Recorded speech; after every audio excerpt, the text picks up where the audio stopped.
biti 13. župan, biti eno leto minister in v tem, kar je bilo tudi rečeno strani gospoda Majerja, v partnerstvo. Sam v Sloveniji bistveno pogrešam to močnejše partnerstvo, zbornica, delodajalci, sindikati, vlada.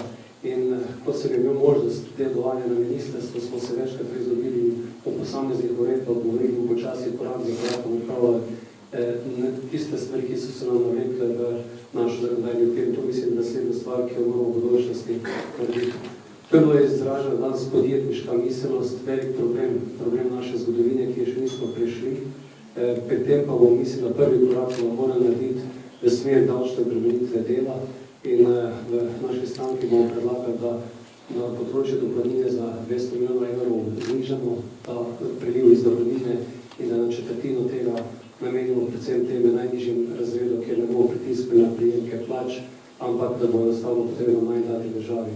Drugo, kar je pa področje trga dela, ustanovitev agencije za delo in spostavitve tudi tega, da bo v Sloveniji se izplačalo delati. Danes to, kar slišimo, da se ne izplača delo, mislim, da lahko v veliki meri tudi ustavimo takšen način, da bomo tako za področje gospodarstva, pa tudi javnih sektorov zagotovili celo vrsta del, kjer bomo vključili tisti, ki so danes brezposelni.